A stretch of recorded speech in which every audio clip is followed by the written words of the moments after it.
Hello, Capricorn. This is your May forecast. And hey, we got a whole little stellium having a party together here in your fifth house. So, the fifth house is all about love and romance, but also self-expression and all those artistic things and what we love to do when we have leisure time. It's time to really start dedicating to your hobbies now this month. Now, I would say if there's any time to have a closer look at your own personal transit reading, it would be this month, just to see where it pings home on your own personal chart, because this is a collective, it's a Capricornian chart, right?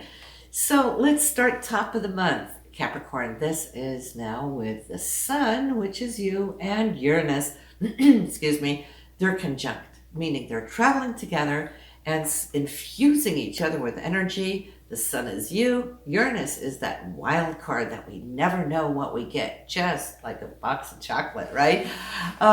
So it's unexpected. It is surprising. It's the wild card. It's the big OMG that is denoting change. And change is always good because it gets us out of that dead zone where things are just boring and the same old, same old. But if we're not knowing exactly where that change is coming from, then sometimes it can be a little unsettling for some people. But for you in this chart, it's showing up there in the area of creativity, self-expression, those things that you love, right?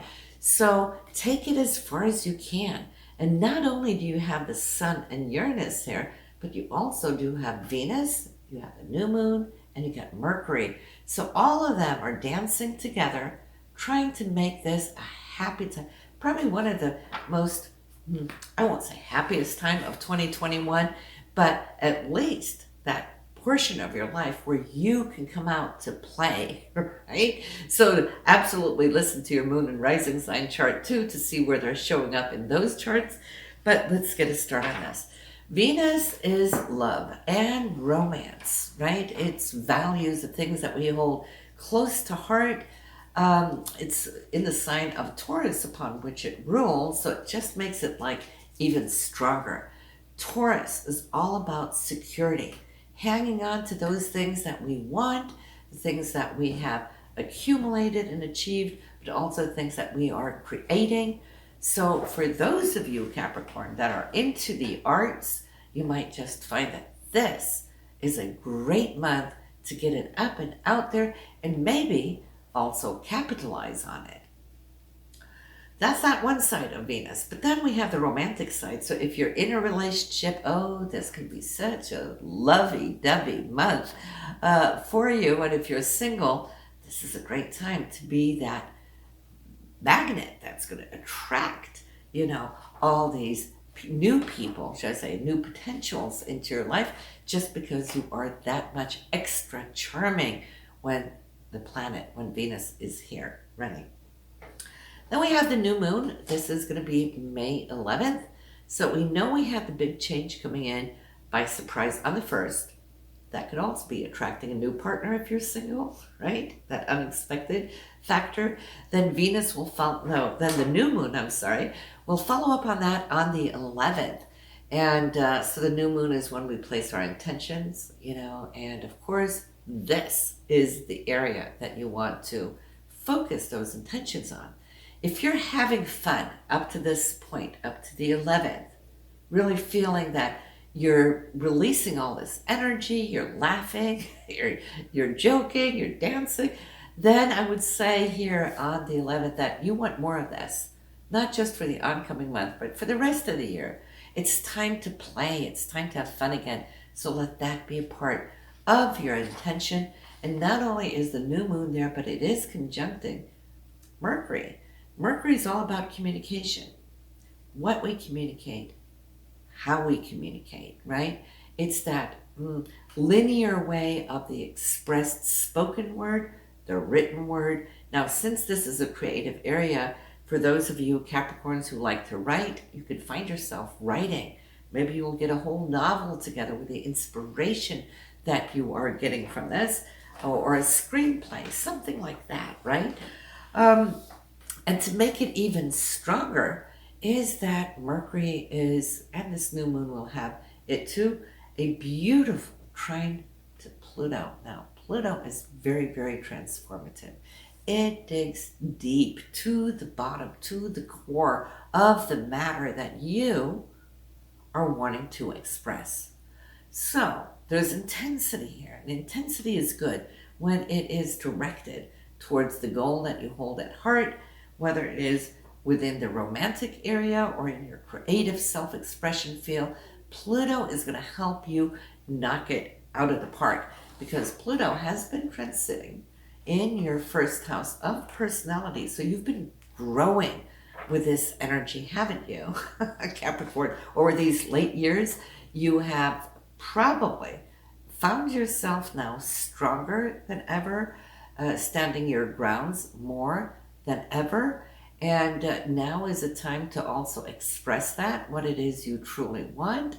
I can see how you have empowered yourself by not putting up with situations that you don't really like. Maybe in the past, you would hold it close to heart, not say anything about it because you don't want to create waves. No, you don't play that game anymore, because why should you have to carry all that strength on the inside when nobody knows that you're carrying it in the first place? Doesn't make sense. So you have liberated yourself enough to be able to speak your mind, speak your heart, and be true to yourself. And right now, you're really going to need that here around the time of the 11th and 12th May. You'll see how it comes. Especially if there's something that you've been wanting for a while in your relationship. This could also, fifth house, of course, it rules children. So if there's something that you've been wanting to relate or bring out, this would be such a perfect time for you to verbalize it. And it can just open up totally new chapters. Loving that for you. We do have a situation financially occurring around the same time, around the 11th. And it has nothing to do with the Pluto Mercury. It has to do with Jupiter and Mercury. So Jupiter being in your second house is a good thing, right? You have it for a year. Saturn is there looking out for you, wanting to secure the basis of your income. Jupiter is trying to expand it, but there's something coming up which may not sit right with you. You might have to discuss or negotiate or set right, but that's okay. Mercury won't accept it if it's unfair. Say they've taken unfair fees out of your pay or whatever the deal is.